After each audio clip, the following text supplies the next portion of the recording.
Hello everyone, this is Alex Smith. Welcome to knowledge the ambition. स्वागत है आपका knowledge the ambition के session में। तो यहाँ पर हम कर रहे हैं हिमाचल प्रदेश वंडरलैंड एमसीक्यूज की सीरीज, जिसका पार्ट 59 हम आज डिस्कस करने वाले हैं। इससे पहले की वीडियोस अगर आपने नहीं देखी है तो आप वीडियो सेक्शन में ज़रूर विजिट कीजिएगा। प्लेलिस्ट सेक्शन एक बार ज़रूर विजिट कीजिएगा, वहाँ पर आपको कंप्लीट वीडियो की सीरीज एक साथ मिल जाएगी, आप उन्हें देख सकते हो। यदि आप गवर्नमेंट एग्जाम की तैयारी कर रहे हो हिमाचल प्रदेश के, जहाँ पर आपका हिमाचल जीके मस्ट होता है, इंक्लूड होता है, तो आप एग्ज़ाम में जाने से पहले इस सीरीज़ को देख सकते हो। कंप्लीट आपका यहाँ पर कवरेज किया जा रहा है। 59 क्लासेस हम डिस्कस किए जा रहे हैं। हम प्रत्येक क्लास में जो है यहाँ पर 20 क्वेश्चन डिस्कस करते हैं, तो आप उन वीडियोस को ज़रूर देखिए। और चैनल पर पहली बार आएँ तो चैनल को सब्सक्राइब भी कर लीजिए और नोटिफिकेशन बेल को ऑन भी कर लीजिए, ताकि आने वाले सभी रेगुलर अपडेट जो है आप तक रेगुलरली पहुँचते रहें। तो शुरू करते हैं हमारा आज का इंपॉर्टेंट सेशन। वीडियो को एंड तक देखना है। वीडियो के एंड में मैं आपसे क्वेश्चन भी पूछूंगा, जिसका आंसर आप मुझे कमेंट बॉक्स में ज़रूर बताइएगा। सबसे पहला क्वेश्चन यहाँ पर पूछा गया है कि निम्न में से किस चित्रकार को पद्मश्री से नवाजा गया है? श्री विजय शर्मा को, श्री संजय कुमार चटर्जी को, सरदार शोभा सिंह को, या श्री हिम कुमार चटर्जी को? तो इस क्वेश्चन का राइट आंसर है आपका श्री विजय शर्मा को। ऑप्शन नंबर 1 इसका राइट आंसर है। श्री विजय शर्मा को जो है पद्मश्री से नवाजा गया है। ये चित्रकार हैं, आपको याद रखना है इन्हें, आपका जो पद्मश्री सम्मानित किया गया है। ऑप्शन नंबर 1 इसका राइट आंसर है। नेक्स्ट आपका क्वेश्चन नंबर 2 पूछा गया कि हिमाचल प्रदेश के धरोहर गांव परागपुर की किस महिला ने 300 वर्ष पुराना घर धरोहर गांव के लिए दान दिया था? तो प्रीवियस ईयर आपका 2018 जो आपका हिमाचल प्रदेश एडमिनिस्ट्रेटिव सर्विस में ये क्वेश्चन देखने को मिला था। इम्पॉर्टेंट है, मोस्ट इम्पॉर्टेंट है। उससे पहले भी ये क्वेश्चन आपका देखने को मिल चुका है कई एग्जाम्स में। तो बात करें हिमाचल प्रदेश के धरोहर गांव परागपुर की किस महिला ने 300 वर्ष पुराना घर जो है धरोहर गांव के लिए दान किया है? तो इस क्वेश्चन का राइट आंसर है आपका ऑप्शन नंबर 2। इनका नाम दुर्गा देवी है। दुर्गा देवी ने अपना 300 वर्ष पुराना घर जो है धरोहर गांव के लिए दान किया। ऑप्शन नंबर 2 इसका राइट आंसर है। नेक्स्ट है आपका क्वेश्चन नंबर 3 पूछा गया कि बिलासपुर जिले का झंझार धार, जो आपकी बिलासपुर जिले की झंझार धार है, इससे निम्न में से कौन सा खड्ड या नदी जो है वो 2 भागों में बांटती है? बिलासपुर जिले में स्थित है आपकी, सबसे पहले तो आपको याद रखना है, बिलासपुर जिले में स्थित है आपकी झंझार धार, या झंझार जो धार है ये बिलासपुर जिले में पड़ती है। और आपको बताना है कि इस झंझार धार को जो है 2 भागों में निम्न में से कौन सी नदी या खड्ड बांटती है? 2 भागों में, अली खड्ड, गंबर खड्ड, सीर खड्ड, या सतलुज नदी? तो इसका राइट आंसर है आपका ऑप्शन नंबर 3, यानी सीर खड्ड जो है आपका बिलासपुर में मेनली बहता है ये सीर खड्ड, और ये सीर खड्ड जो है झंझार धार को 2 बराबर भागों में बांटता है। ऑप्शन नंबर 3 इसका राइट आंसर है। नेक्स्ट है आपका क्वेश्चन नंबर 4 पूछा गया कि बहादुरपुर किला निम्न में से किस राजा का ग्रीष्मकालीन आवास था? मोस्ट इंपॉर्टेंट क्वेश्चन है। आप सभी क्वेश्चन को ध्यान पूर्वक पढ़िए। आपको क्वेश्चन के ऊपर ज़्यादा ध्यान देना है ना, जबकि आपको आंसर्स के ऊपर कम ध्यान देना है। आपको क्वेश्चन को अच्छे से समझना है। अगर क्वेश्चंस को आप अच्छे से समझते हो तो आपको काफ़ी लंबे समय तक ये याद रहेगा, आप रिकॉल कर पाओगे। तो पूछा गया है कि बहादुरपुर किला निम्न में से किस राजा का ग्रीष्मकालीन आवास था? राजा अभिषद चंद का, राजा ज्ञानचंद का, राजा हीराचंद का, या राजा बिजाई चंद का? तो आपको याद रखना है, जो आपका बहादुरपुर किला है वो कहाँ पर स्थित है? वो बिलासपुर जिले में स्थित है। बहादुरपुर किला बिलासपुर जिले में स्थित है। तो ये किस राजा का ग्रीष्मकालीन आवास था? तो ऑप्शन नंबर 4 इसका राइट आंसर है, यानी राजा बिजाई चंद। जो आपके बिलासपुर के राजा बिजाई चंद थे, उनका ग्रीष्मकालीन आवास था बहादुरपुर किला। तो आपको ये याद रखना है, ऑप्शन नंबर 4 इसका राइट आंसर है।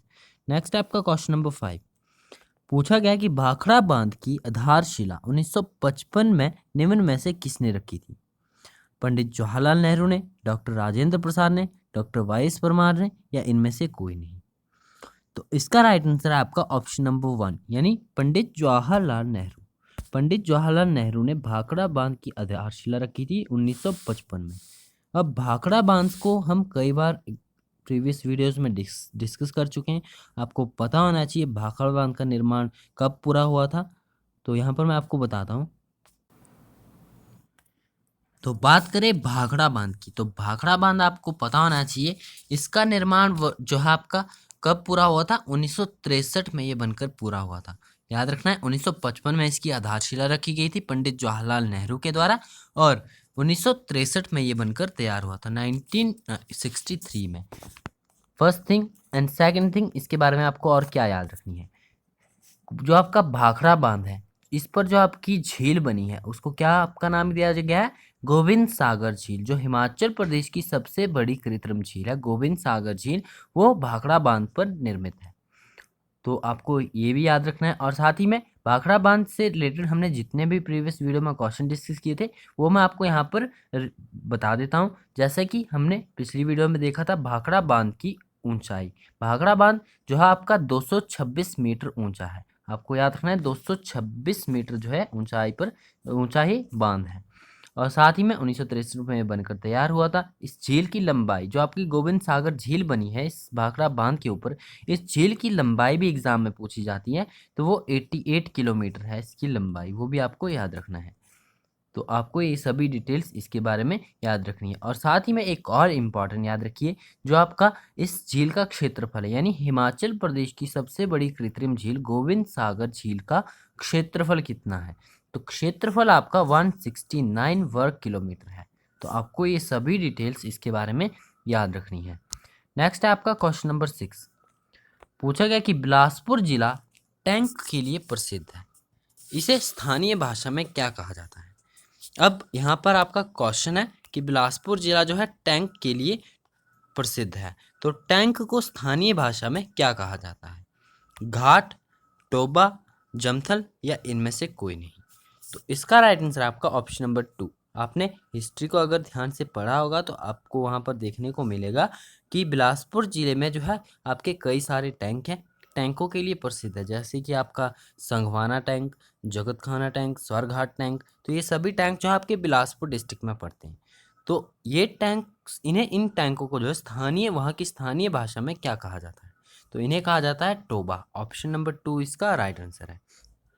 और जैसा कि यहाँ पर मैंने आपको कुछ नाम बताए, जैसे कि आपका संघवाना टैंक, जैसे कि आपका स्वर्घाट टैंक, जगतखाना टैंक। तो ये दो जो आपके टैंक है, स्वर्घाट नहीं, आपका दो संघवाना और जगतखाना टैंक, तो इसका निर्माण करवाया था राजा हीराचंद ने सन 1764 में। आई थिंक 1764 नहीं, सॉरी 1874 में जो है आपका जगतखाना टैंक और स्वर्घाट टैंक, और साथ ही में आपका कौन सा, जो आपका टैंक संघवाना है, टैंक संघवाना का निर्माण जो है आपका राजा विजयचंद ने करवाया था। स्वर्घाट और जगतखाना टैंक जो था वो 1874 में राजा हीराचंद ने करवाया था।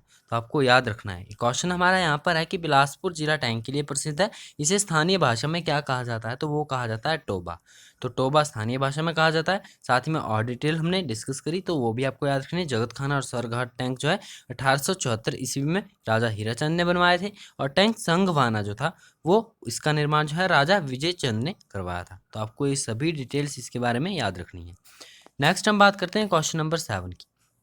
पूछा गया कि निम्न में से कौन सी घाटी बिलासपुर जिले में स्थित नहीं है। अब इस क्वेश्चन को सॉल्व करने के लिए आपको बिलासपुर जिले की सभी घाटियां जो है आपको पता होनी चाहिए। तो यहाँ पर आपको बताई गई है सतलुज घाटी, दावी घाटी, चैंतो घाटी या इनमें से कोई नहीं। तो बिलासपुर जिले की बात करें तो बिलासपुर जिले में मुख्य रूप से केवल 3 घाटियां पाई जाती हैं। कौन कौन सी? पहली है आपकी सतलुज घाटी, दूसरी है आपकी चैंतो घाटी, और तीसरी है आपकी दावी घाटी। जो आपकी दावी घाटी है ये बहादुरपुर और बंदला घाटी के मध्य स्थित है। तो ये घाटियां मुख्य रूप से प्रमुख घाटियां हैं बिलासपुर की। तो इसका राइट आंसर आपका ऑप्शन नंबर 4, यानी इनमें से कोई नहीं। ये ऊपर दी गई तीनों जो आपकी घाटियां हैं ये बिलासपुर डिस्ट्रिक्ट में पड़ती हैं। तो ऑप्शन नंबर 4 इसका राइट आंसर है।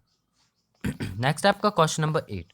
पूछा गया है कि बिलासपुर के किस राजा ने हिंडौर रियासत की सीमा पर एक किले का निर्माण करवाया, जिसके कारण दोनों रियासतों के बीच युद्ध हुआ और हिंडौर रियासत के राजा की मृत्यु हो गई। इंपॉर्टेंट क्वेश्चन है, एग्जाम का हिस्सा बन चुका है, इसीलिए आपके साथ यहाँ पर डिस्कस किया जा रहा है।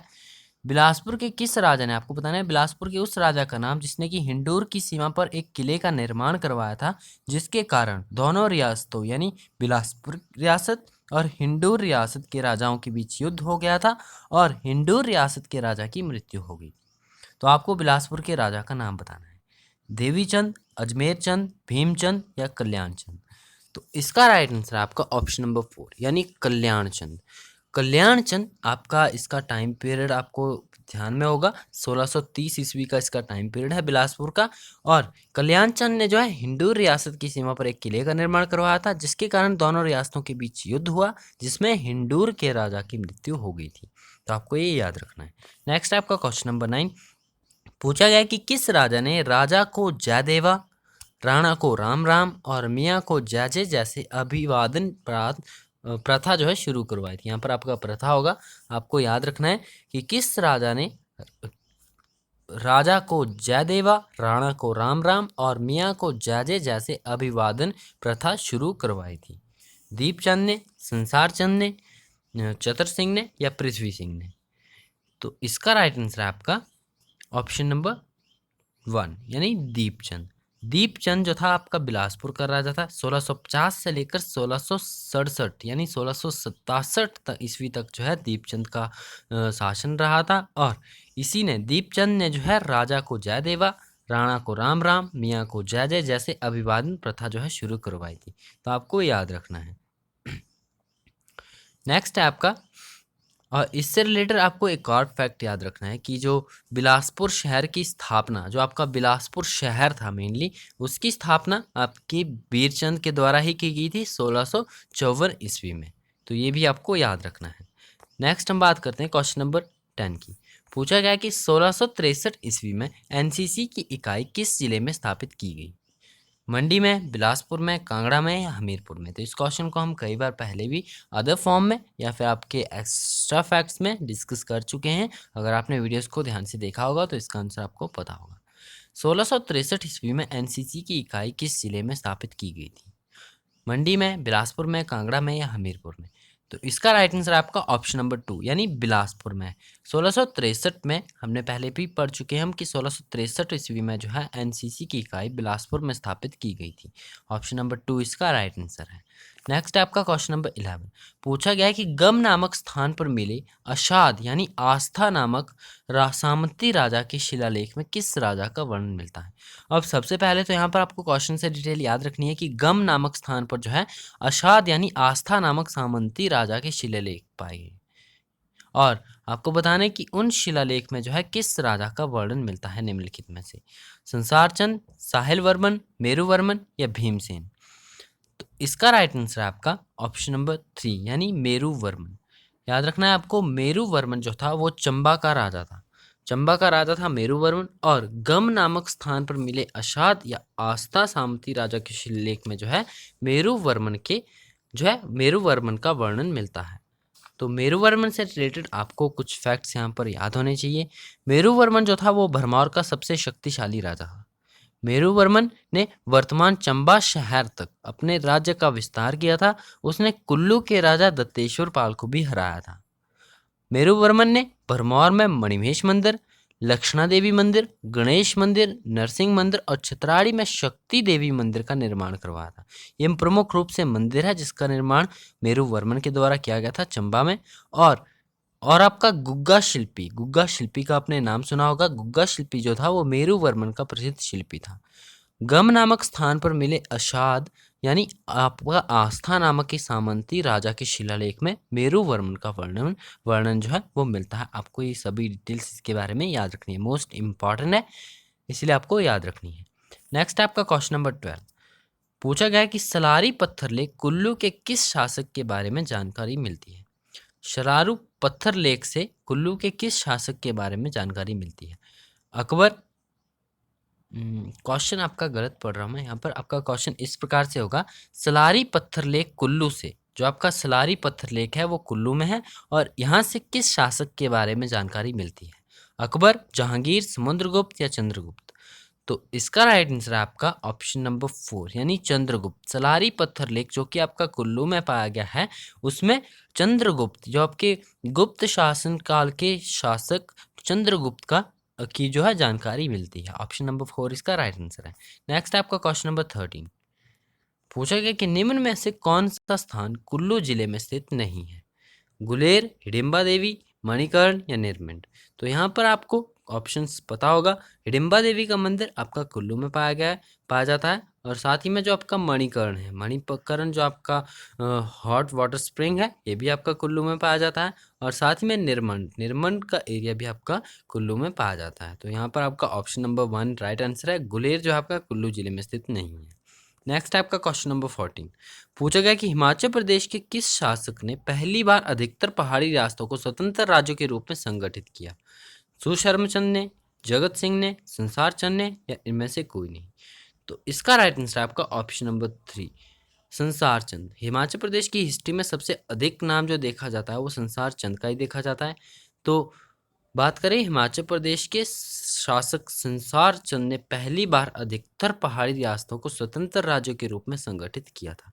ऑप्शन नंबर 3 इसका राइट आंसर है। नेक्स्ट आपका क्वेश्चन नंबर 15 पूछेगा कि कांगड़ा जिले का कौन सा शहर बटलोहिया वाला शहर कहलाता है? अब बटलोहिया वाला शहर कौन सा शहर कहलाता है कांगड़ा जिले का? भरमा, गरली, गंगत या पालमपुर। ये चारों स्थान जो है आपके कांगड़ा डिस्ट्रिक्ट में पड़ते हैं। इनमें से आपको बताना है कि बटलोहिया वाला शहर कौन सा स्थान कहलाता है। तो इसका राइट आंसर आपका ऑप्शन नंबर 3 यानी गंगत। आपने पहले भी हिस्ट्री में पढ़ा होगा, आपको पता होगा इस क्वेश्चन का राइट आंसर, या फिर आप कांगड़ा डिस्ट्रिक्ट से बिलोंग करते हो तो आपके आसपास के एरियाज में आपको पता होगा। गंगत जो है आपका बटलोहिया वाला शहर कहलाता है, आपको याद रखना है। नेक्स्ट आपका क्वेश्चन नंबर 16 पूछा गया कि नूरपुर रियासत के किस राजा के शासनकाल में मौकोट, नूरपुर और तारागढ़ के किले मुगलों ने जीत लिए थे? ये भी इंपॉर्टेंट क्वेश्चन है, आपको ध्यान से पढ़ना है। नूरपुर रियासत के किस राजा के शासनकाल में मौकोट, नूरपुर, तारागढ़ और मौकोट, नूरपुर, तारागढ़ के किले को जो है मुगलों ने जीत लिया था? जसवंत सिंह, राजा राजरूप सिंह, वीर सिंह या जगत सिंह। तो इसका राइट आंसर आपका ऑप्शन नंबर 4 यानी जगत सिंह। नूरपुर रियासत के राजा जगत सिंह के शासनकाल में मौकोट, नूरपुर और तारागढ़ किले मुगलों ने जीत लिए थे। ऑप्शन नंबर 4 इसका राइट आंसर है। नेक्स्ट आपका क्वेश्चन नंबर 17 पूछा गया कि निम्न में से कौन सा लाहौल स्पीति का सबसे पुराना नृत्य है? अब यहाँ पर नृत्य पूछे गए तो आपके घारफी, शैनी और धुरे, ये तीनों नृत्य जो है आपके लाहौल स्पीति के मेनली मुख्य रूप से पाए जाते हैं लाहौल स्पीति में। तो आपको बताना है कि निम्नलिखित में से कौन सा जो है लाहौल स्पीति का सबसे पुराना नृत्य है? तो इसका राइट आंसर है आपका ऑप्शन नंबर 1 यानी घारफी जो है, घारफी जो आपका लाहौल स्पीति का सबसे पुराना नृत्य है। बाकी शहनी और धुरे ये भी लाहौल स्पीति के ही नृत्य हैं। नेक्स्ट आपका क्वेश्चन नंबर 18 पूछा गया कि अलेक्जेंडर कनिंघम के अनुसार सुकेत रियासत की स्थापना वीरसेन ने किस वर्ष में की थी? 840 ईस्वी में, 765 ईस्वी में, 1009 ईस्वी में या फिर आपका 1148 ईस्वी में। तो इस क्वेश्चन का राइट आंसर है आपका ऑप्शन नंबर 2 यानी 765 ईस्वी में। अलेक्जेंडर कनिंघम के अनुसार सुकेत रियासत की स्थापना वीरसेन ने 1765 ईस्वी में की थी। आपको ये याद रखना, ऑप्शन नंबर 3 इसका राइट आंसर है। नेक्स्ट आपका क्वेश्चन नंबर 19 पूछा गया कि कामनिया किन्नौर नामक पुस्तक के लेखक कौन है? इंपॉर्टेंट पुस्तक है, तो आपको याद रखना है कामनिया किन्नौर नामक पुस्तक के लेखक कौन है? तो ये है आपके R.K. कौशल। ऑप्शन नंबर 3 इसका राइट आंसर है। जो मिस्टर R.K. कौशल है उनके द्वारा लिखी गई थी कामनिया किन्नौर नामक ये पुस्तक, आपको याद रखना है। नेक्स्ट आपका क्वेश्चन नंबर 20, ये वीडियो का लास्ट क्वेश्चन है और इसका आंसर आप मुझे कमेंट बॉक्स में जरूर बताइएगा। पूछा गया कि ईसाई मिशनरी ने केलांग में अपना मुख्यालय कब स्थापित किया? 1828 में, 1815 में, 1833 में, 1853 में या 1847 में। तो इस क्वेश्चन का राइट आंसर आप मुझे कमेंट बॉक्स में बताएंगे। ज़रूर आप इस क्वेश्चन का राइट आंसर मुझे कमेंट बॉक्स में बताइएगा। और लास्ट वीडियो में हमने क्वेश्चन डिस्कस किया था ननखड़ी विकासखंड किस जिले के अंतर्गत आता है? तो इसका राइट आंसर था आपका शिमला। ननखड़ी विकासखंड जो है वो शिमला डिस्ट्रिक्ट के अंतर्गत आता है। तो आपको ये सभी डिटेल्स याद रखनी है। तो ये थे हमारे आज के कुछ इंपॉर्टेंट क्वेश्चंस। आई होप आपको ये क्वेश्चंस अच्छे लगे होंगे। अगर वीडियो पसंद आए तो वीडियो को लाइक ज़रूर कीजिएगा, अपने फ्रेंड्स के साथ शेयर ज़रूर कीजिएगा और जितना हो सके चैनल आपका वीडियो को शेयर कीजिए ताकि आने वाले जो आपके एस्पिरेंट्स हैं हिमाचल प्रदेश कॉम्पिटिटिव एग्ज़ाम्स के, तो उन तक ये वीडियो पहुंच सके और वो इसका फ़ायदा उठा सकें। तो मिलते हैं नेक्स्ट वीडियो में। Thanks for watching. Best of luck for your bright future.